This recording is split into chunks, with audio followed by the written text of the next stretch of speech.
Hey guys, my name is Jordan and today I'm back with another video. Today I'm going to be talking about my top 5 players that are about to stand up and stand out this season. At the moment the league is full of young emerging stars who are about to get the recognition that they have worked so hard for. Now like I say in all of my videos, I'm not a professional analyst, journalist or any of that bullshit.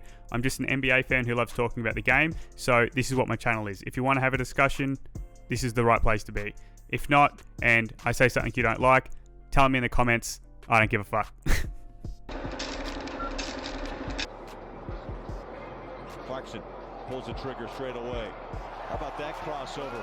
Last season's 6th Man of the Year, Jordan Clarkson is an important role player for the Jazz. And if you look over the past few seasons, his productivity is steadily on the rise. Last season scoring 18.4 points, 3 rebounds and 2.5 assists on 44.3% field goal percentage and 34.4% from outside the arc. Now that 3-point shot is going to be the game changer. In the 2019-2020 season, Clarkson shot a total of 254 threes at 36.6% field goal percentage. Now last season that percentage went down to 34.7% from behind the arc, but the number of shots more than doubled, taking a total of 599 3-point attempts. Now Clarkson doesn't need to do too much different this season. Watching him in the preseason, that outside stroke looks good, and if he keeps shooting at the same volume and bumps up that percentage only a little bit, I think this year Utah is going to make some real noise in the Western Conference, and Jordan Clarkson is going to play an even bigger part in their season this year.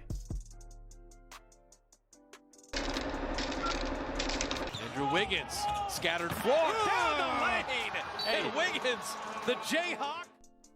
Now I'm sure this one's going to be an unpopular opinion.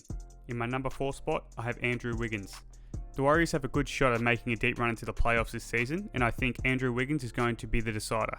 Now I don't think Wiggins is going to improve massively this season, if at all, when it comes to his offensive game with Clay coming back. Last year was Wiggins' best season from behind the arc, shooting his record amount of threes at 368 attempts at his best percentage of 38%. Now with Clay back, I don't think Wiggins will get that many shots. So the best place for Wiggins to improve in my opinion is on the defensive end. Now Wiggins isn't really known to be a strong defender, but he has the height and athleticism to be outstanding on the defensive end. Wiggins has the guidance and leadership of a previous Defensive Player of the Year in Draymond Green, who I'm sure is helping Wiggins develop his defense. So I think that this year Wiggins can step up defensively. I am certain that he knows that this year they could win a title, so that motivation might be the start of something amazing. But we'll have to see. This is the biggest unknown of my top 5 I think, because defense is really a hard one to gauge if someone's going to take a big leap forward or backwards. But with the combination of Clay and Steph on the court, he can devote a lot more energy to the defense. And alongside his solid defensive game, the Warriors are going to be even stronger this year than they already are. In my number 3 spot, I have RJ Barrett.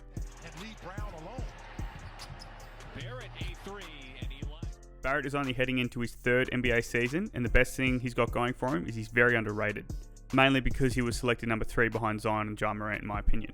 But that doesn't take away from just how good he actually is. Last year the Knicks finally got a taste of success. Even though it was short-lived, I think this has lit a fire under the team. The Knicks made some pretty good moves in the offseason, adding Kemba Walker, and the Knicks are definitely going to feel like it's time for them to make a deep run into the playoffs. And I bet that Barrett put in the work over the offseason knowing all this.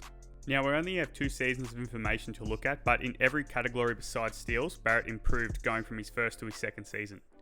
Barrett shot 40.1% from 3 last season, which was an 8% increase from his 2020 season, which he shot 32%. So we can say that Barrett is serious about improving and becoming the best basketball player he can be. Now I think a small taste of the playoffs can give a player a lot of confidence, and if Barrett steps up, like I think he is, he's my pick for most improved player and will be a key factor in the Knicks' playoff aspirations this season. In my number 2 spot, I have gilgeous-alexander. For Oklahoma City, Hornets have one. Gilgeous-alexander. Long 2.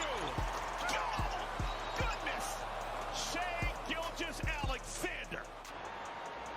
Good crossover and then stops on that. I think he wanted to get to the... Now, Oklahoma City is very much far detached now from the Kevin Durant, James Harden, Russell Westbrook days. But with the recent signing of Josh Giddey, things are starting to look a bit more promising. Now, if OKC isn't going to make the playoffs anytime soon, why did Shai make this list? Well, this list isn't for playoff teams, it's more for players that are going to take the next big step. And just signing a $172 million contract extension, I think that this year Shai will be stepping into his new role as a star in this league. Shai is in the perfect position this year to become an all-star, being the best option on a bad team. His stats are going to go up even more this year. Shai's improvement over the past 3 seasons has been nothing but outstanding, last season averaging 23 points per game, 50.8% from the field and 41.8% from 3.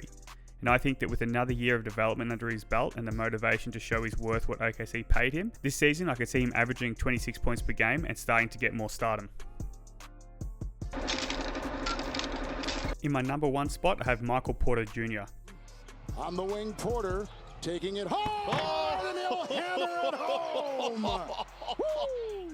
Michael Porter Jr. has been one of my favourite young players since his breakout in the bubble. With Jamal Murray injured this season and no return date set, Michael Porter Jr. is going to step up as the second best option on a championship level team. MPJ is only entering his 3rd season, averaging 19 points per game on 53.2% from the field and 44.5% from 3, which is very impressive. He just signed a $172 million deal that can inflate to $207 million if he makes an All-NBA team, which I don't think will happen this year. But if he's playing with that in mind, he's definitely going to be able to step it up and make an all-star team this season.